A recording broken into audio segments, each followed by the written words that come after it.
ओम विष्णुपादाय कृष्णपृष्ठाय भूतले श्रीमते भक्ति वेदांत स्वामिनिति नामिने हरे कृष्ण कृष्ण कृष्ण हरे हरे हरे राम राम राम हरे हरे।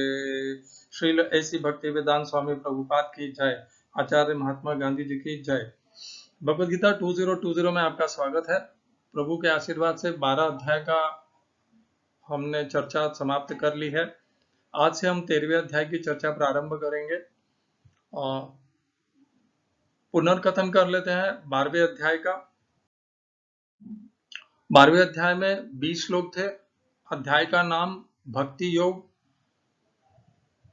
साधारणतया यही माना जाता है कि भक्ति योग का यह अध्याय भक्ति मार्ग के से संबंधित है और इसका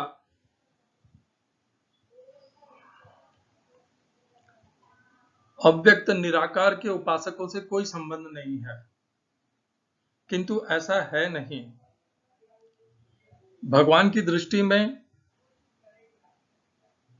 अव्यक्त निराकार के उपासक भी भक्त ही कहलाते हैं और सगुण साकार के उपासक भी भक्त ही कहलाते हैं, और इसका प्रमाण मिल गया है।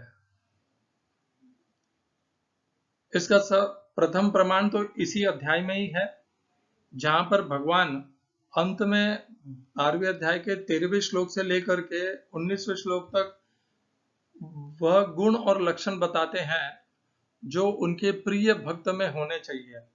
उनमें से एक भी बार भगवान ये नहीं कहते कि मेरा भक्त सगुण साकार होना चाहिए तभी वह मुझे प्रिय है। भगवान जो लक्षण और गुण बताते हैं, जो रत्न बताते हैं, वे निर्गुण निराकार के उपासकों में भी होते ही हैं, और सत्य कहूं तो उनमें ये अधिक मात्रा में होते हैं। वे और ज्यादा शुद्ध और पवित्र होते हैं, क्योंकि उनके पास और कोई आधार ही नहीं होता। उनके पास आधार ही उनकी पवित्रता होती है। सगुण साकार के उपासकों के पास तो भगवान का सगुण साकार विग्रह होता है, स्वरूप होता है, जिसके ऊपर वह अपना ध्यान केंद्रित कर सकते हैं, मन और बुद्धि को स्थिर कर सकते हैं। निर्गुण निराकार के पास कोई आधार ही नहीं होता, इसलिए वे अपनी स्वयं संपूर्ण आत्मशक्ति स्वयं को पवित्र और शुचि और सौम्य बनाने में लगा देते हैं। इसलिए वे इन रत्नों में और ज्यादा निखरे हुए और पारखी होते हैं।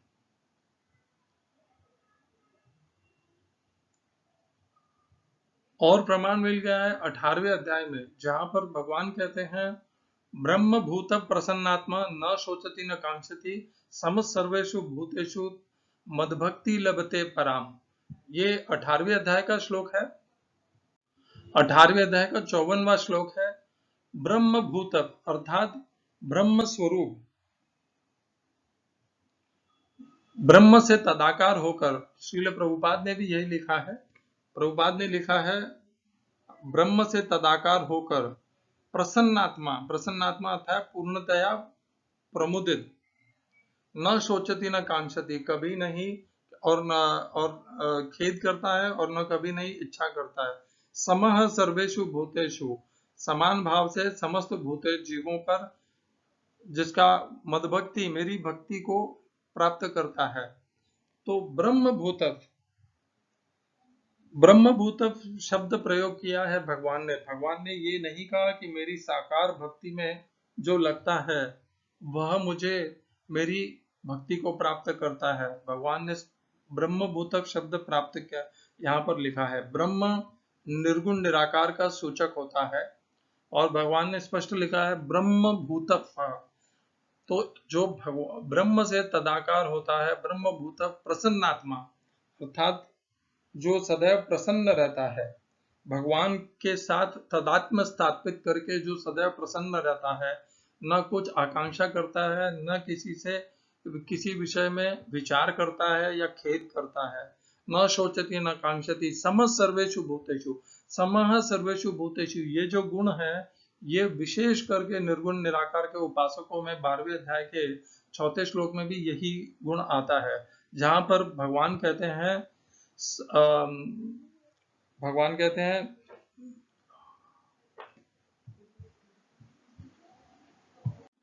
चौथे श्लोक की आखिरी पंक्ति में भगवान कहते हैं ते प्राप्नुवन्ति मामेव सर्वभूत हिते रता, सर्वभूत हिते रताः। और यहाँ पर 18वें अध्याय में समः सर्वेषु भूतेषु, समस्त भक्त में वे सम रहते हैं, समस्त भूत प्राणियों के विषय में। सर्वेषु भूते मद भक्ति लभते पराम, उन्हें मेरी परम भक्ति प्राप्त होती है। तो यह प्रमाण मिल जाता है यहाँ पर कि जो निर्गुण निराकार होते हैं उन्हें भी भगवान की भक्ति प्राप्त होती है, और भगवान की भक्ति निर्गुण निराकार के उपासकों के लिए भी है और सगुण साकार के उपासकों के लिए भी है, और दोनों को जो प्राप्त होती है भगवान से वह भगवान की भक्ति ही है। और एक दूसरे को मार्ग परिवर्तन करने की आवश्यकता भी नहीं है। निर्गुण निराकार को के उपासकों को उसी मार्ग में उन्हें भगवान की भक्ति प्राप्त हो जाती है, और सगुण साकार के उपासकों को, भक्तों को उसी मार्ग में भगवान की भक्ति प्राप्त हो जाती है। तो ये प्रमाण है दृढ़ता से एकदम भगवान के शब्दों में कि जो निर्गुण निराकार के उपासक हैं वे भी भक्ति ही प्राप्त करते हैं, वे जो करते हैं वह भी भक्ति है, और सगुण साकार के उपासक करते हैं वे भी भक्ति हैं, दोनों ही भक्त हैं, अभक्त नहीं है, क्योंकि दोनों का संबंध भगवान से ही है। अंतर केवल निर्गुण में है, निराकार में है, और सगुण और साकार में है तो भगवान ही।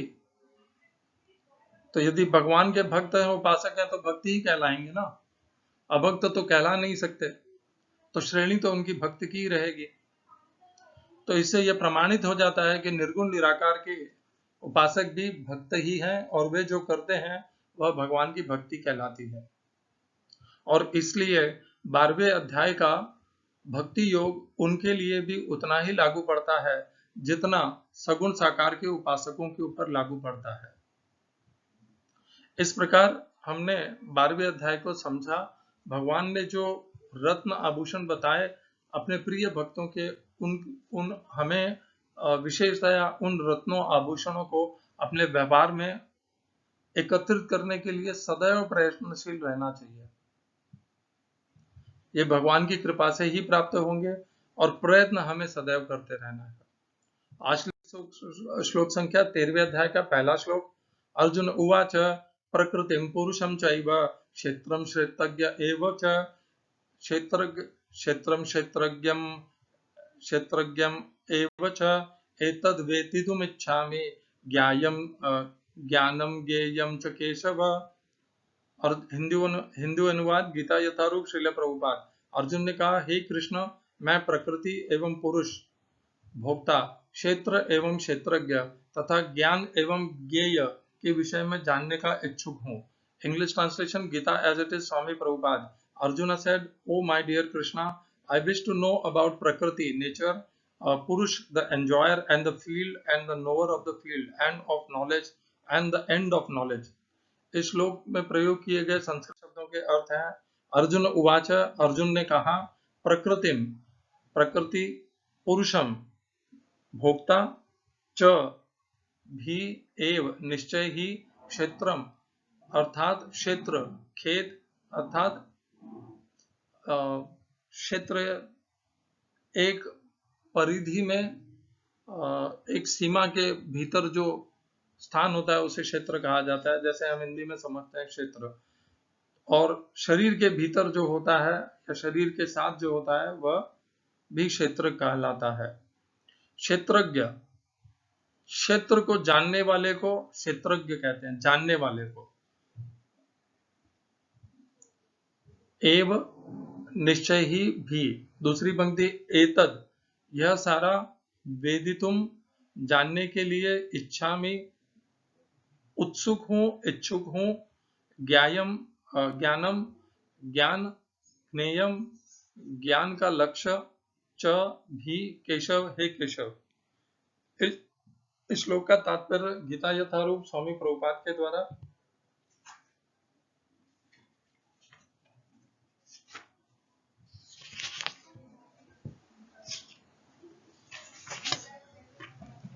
अर्जुन प्रकृति, पुरुष, क्षेत्र, क्षेत्रज्ञ, ज्ञान तथा ज्ञेय के विषय में जानने का इच्छुक था। जब उसने इन सबों के विषय में पूछा तो अर्जुन ने कहा, यह शरीर क्षेत्र कहलाता है, और इस शरीर को जानने वाला क्षेत्रज्ञ। यह शरीर बद्ध जीव के लिए कर्म क्षेत्र है। बद्ध जीव इस संसार में बंधा हुआ है और वह भौतिक प्रकृति पर अपना प्रभुत्व प्राप्त करने का प्रयत्न करता है। इस प्रकार प्रकृति पर प्रभुत्व दिखाने की क्षमता के अनुसार उसे कर्म क्षेत्र प्राप्त होता है। यह कर्म क्षेत्र शरीर है। और यह शरीर क्या है? शरीर इंद्रियों से बना हुआ है। बद्ध जीव इंद्रिय तृप्ति चाहता है और इंद्रिय तृप्ति को भोगने की क्षमता के अनुसार ही उसे शरीर या कर्म क्षेत्र प्रदान किया जाता है। इसीलिए बद्ध जीव के लिए यह शरीर क्षेत्र अथवा क्षेत्रज्ञ कर्म क्षेत्र कहलाता है। अब जो व्यक्ति अपने आप को शरीर मानता है वह क्षेत्रज्ञ कहलाता है। क्षेत्र तथा क्षेत्रज्ञ अथवा शरीर और शरीर के ज्ञाता देही का अंतर समझ पाना कठिन है। कोई भी व्यक्ति यह सोच सकता है कि बाल्यकाल से वृद्धावस्था तक उसमें अनेक परिवर्तन होते रहते हैं, फिर भी वह व्यक्ति वही रहता है। इस प्रकार कर्म क्षेत्र के ज्ञाता तथा वास्तविक कर्म क्षेत्र में अंतर यह बद्ध जीव यह जान सकता है। एक बद्ध जीव यह जान सकता है कि वह अपने शरीर से भिन्न है। प्रारंभ में ही बताया गया है कि देहिनो अस्मिन, शरीर जीव शरीर के भीतर है और यह शरीर बालक से किशोर, किशोर से तरुण तथा तरुण से वृद्ध के रूप में बदलता जाता है। और शरीरधारी जानता है कि शरीर परिवर्तित हो रहा है। स्वामी स्पष्टतः क्षेत्रज्ञ है। कभी कभी हम सोचते हैं मैं सुखी हूँ, मैं पुरुष हूँ, मैं स्त्री हूँ, मैं कुत्ता हूँ, मैं बिल्ली हूँ। यह ज्ञाता की शारीरिक उपाधियां हैं। लेकिन ज्ञाता शरीर से भिन्न होता है। भले ही हम तरह तरह की वस्तुएं प्रयोग में लाएं जैसे कपड़े इत्यादि, लेकिन हम जानते हैं कि हम इन वस्तुओं से भिन्न हैं। इसी प्रकार थोड़ा विचार करने पर हम यह भी जानते हैं कि हम शरीर से भिन्न हैं। मैं, तुम या अन्य कोई जिसने शरीर धारण कर रखा है क्षेत्रज्ञ कहलाता है, अर्थात वह कर्म क्षेत्र का ज्ञाता है। और यह शरीर क्षेत्र है, साक्षात कर्म क्षेत्र है। भगवद गीता के प्रथम 6 अध्याय में शरीर के ज्ञाता जीव तथा जिस स्थिति में यह भगवान की समझ को समझ सकता है उसका वर्णन हुआ है। बीच के 6 अध्यायों में भगवान तथा भगवान के साथ जीवात्मा के संबंध एवं भक्ति के प्रसंग में परमात्मा का वर्णन है। इन अध्यायों में भगवान को श्रेष्ठता तथा जीव की अधीन अवस्था की निश्चित रूप से परिभाषा की गई है। जीवात्माएं सभी प्रकार से अधीन हैं और अपनी विस्मृति के कारण वे कष्ट उठा रही हैं। जब पुण्य कर्मों द्वारा उन्हें प्रकाश मिलता है तो वे विभिन्न परिस्थितियों में यथा आर्त, धनहीन, जिज्ञासु तथा ज्ञान पिपासु के रूप में भगवान के पास पहुंचती है। इसका भी वर्णन हुआ है। अब 13वें अध्याय से आगे इसकी व्याख्या हुई है कि किस प्रकार जीवात्मा प्रकृति के संपर्क में आता है और किस प्रकार कर्म, ज्ञान तथा भक्ति के विभिन्न विभिन्न साधनों के द्वारा परमेश्वर उसका उद्धार करते हैं। यद्यपि जीवात्मा भौतिक शरीर से सर्वथा भिन्न है, लेकिन वह किस तरह उससे संबंध हो जाता है इसकी भी व्याख्या की गई है। ओम अज्ञानतिमिरन्धस्य ज्ञानाञ्जनशलाकया चक्षुरुन्मिलितं येन तस्मै श्रीगुरुवे नमः। एकं शास्त्रं देवकीपुत्र गीतम्, एको देवो देवकीपुत्र एव, एको मन्त्रस्तस्य नामानि यानि, कर्माप्येकं तस्य देवस्य सेवा। हरे कृष्णा। भगवद गीता का 13वें अध्याय का पहला श्लोक है। मुझे भी इस बात का ज्ञान नहीं था। स्वामी रामसुखदास जी महाराज का व्याख्या तात्पर्य में मुझे ये ज्ञान पता चला। तो 13वें अध्याय का यह पहला श्लोक भगवद गीता की समस्त लिपियों में नहीं है। कुछ लिपियां हैं जिनमें यह श्लोक उपलब्ध नहीं है, और जिन लिपियों में यह श्लोक उपलब्ध नहीं होता है उनकी भगवद गीता की कुल श्लोक संख्या 700 होती है। और जिन जिन लिपियों में यह श्लोक उपलब्ध रहता है उसमें भगवद गीता के पूर्ण श्लोकों की संख्या बढ़ करके 701 हो जाती है। मैंने स्वयं को दृढ़ता से प्रमाणित करने के लिए मैंने सारे अध्यायों की श्लोक संख्या लिखी और इस 13वें अध्याय की भी लिखी। इस 13.1 13वें अध्याय के पहले श्लोक को जोड़ करके, और मैंने देखा कि 701 की संख्या पर हम पहुंचते हैं। तो यदि हम 13वें अध्याय के इस पहले श्लोक को गिनते हैं तो 700 नहीं 701 श्लोक भगवद गीता के होंगे। ये तो हुआ इस श्लोक का महत्व कि ये श्लोक है भी बहुत सी भगवद गीताओं में और बहुत सी भगवत गीताओं में यह नहीं भी है। जिस प्रकार 12वें अध्याय के प्रारंभ में अर्थात पहले श्लोक में ही अर्जुन भगवान से प्रश्न करते हैं कि जो सगुण साकार स्वरूप से मैं आपके भक्त हैं, आपकी भक्ति करते हैं सदैव, और जो निर्गुण निराकार की भक्ति करते हैं, इन दोनों में से कौन से श्रेष्ठ हैं। उसी प्रकार इस श्लोक से 13वें अध्याय का प्रारंभ होता है और यहाँ पर भी अर्जुन एक प्रश्न करके भगवान को एक अवसर प्रदान करते हैं कि वे प्रश्न के ऊपर अपना वक्तव्य और ज्ञान प्रदान करके उस प्रश्न में पूछे गए समस्त विषयों के ऊपर पूर्ण समाधान प्रदान करें। इस प्रश्न में अर्जुन क्या पूछ रहे हैं भगवान से? 6 विषयों के ऊपर अर्जुन भगवान का ज्ञान और निर्णय प्राप्त करना चाहते हैं। कौन से हैं वे 6 विषय?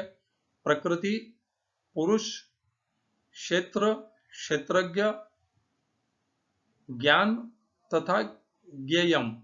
इन 6 विषयों के ऊपर अर्जुन संपूर्ण निश्चितता भगवान श्री कृष्ण के द्वारा प्राप्त करना चाहते हैं मानव कल्याण के लिए कि ये 6 क्या हैं।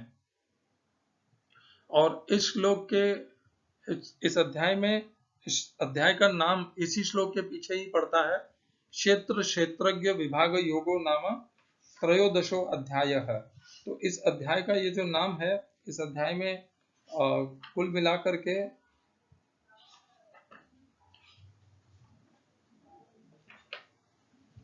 35 श्लोक हैं, 35 श्लोक हैं इस पहले श्लोक को जोड़ करके।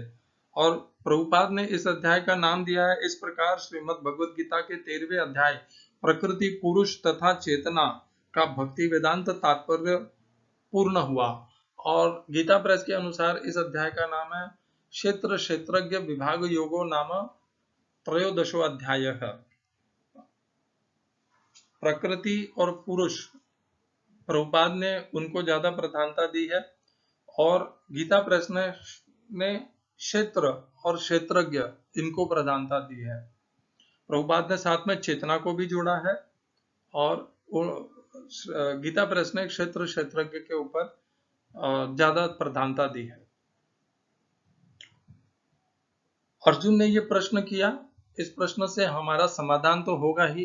इस अध्याय के माध्यम से हमें प्रकृति क्या है, पुरुष क्या है, ये सब पता चलेंगे और ये जान करके हमारे बहुत से मन में जो भी शंकाएं हैं, संदेह हैं, वे सब नष्ट हो जाएंगे। क्योंकि भगवान जिस भी विषय के ऊपर ज्ञान देते हैं और निर्णय दे देते हैं वह पूर्ण सिद्ध हो जाती है। उसके बाद में उसे सिद्ध करने के लिए और कुछ भी करने की आवश्यकता ही नहीं होती। भगवान का वाक्य ही स्वयं प्रमाण है कि ये जो उन्होंने कहा है यही सत्य है और इसके अलावा इससे भिन्न और कुछ भी सत्य नहीं है। इसीलिए वे परम सत्य हैं। ये क्या है प्रकृति पुरुष, इसका मैं यहाँ पर चर्चा इसकी यहाँ पर नहीं करूंगा। जैसे जैसे श्लोक प्रारंभ होंगे भगवान इन सब के ऊपर 3-3, 4-4 श्लोक बोलने ही वाले हैं, तो उनकी चर्चा हम वहीं पर करेंगे। इस अध्याय का प्रारंभ अगले श्लोक से होगा जब भगवान इस श्लोक का उत्तर देना प्रारंभ करेंगे, अर्जुन के संदेह का निवारण करेंगे। हरे कृष्णा। श्रील एसी भक्ति वेदांत स्वामी प्रभुपाद की जय। आचार्य महात्मा गांधी जी की जय।